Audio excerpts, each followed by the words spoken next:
Mwiriwe neza, iyi ni INZU Business Group Limited, dukorera kuri Yamaha mu nzu ya Shema House mu mujyi.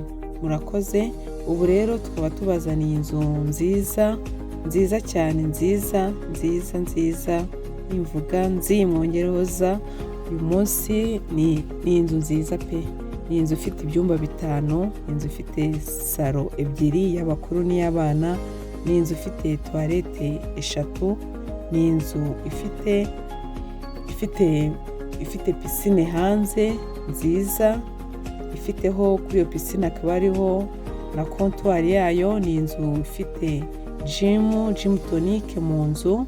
Ni ukuvuga ibibazo byo kujya muri gym wishyura amafaranga ya gym biraba bikemutse, muri iyi nzu byose babisangamo. Ni inzu nziza y'icyerekezo, ni inzu mbese nziza pe, nziza. Ni inzu ifite annex hanze, ni inzu ifite parking nini, ni inzu ifite cuisine mwabibonye nayo ku mashusho mwabibonye, ifite byose byiza, byose mwabibonye namwe ku mashusho murabibona.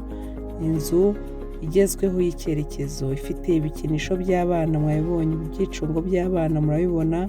Ni inzu y'icyerekezo bifuje na jardin nziza, nukuri ni nziza. Okay, ubwo rero iyi nzu ikaba iri ku mafaranga y'ubukode, kuyikodesha ni $3000.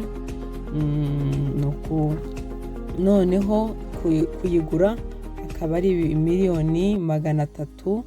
Mwaza mukihahira ni ukuri cyangwa mukikodeshereza. Ni inzu nziza, nta gihombo mwaba mugize uramutse uyitunze cyangwa uje kuyikodesha ukayiberamo, waba uri mu munezero. Ubu rero tukaba tubasaba ko mwaza kuyireba muri benshi. Iyi nzu ikaba iri Kimironko ku muhanda wa kaburimbo, mu quartier nziza cyane. Ni inzu murayibona byose ku mashusho birimo, n'ibikoresho byose birimo, ukeneye ubukode byose babirimo, byose nta kintu na kimwe wakura hanze, byose bisangamo.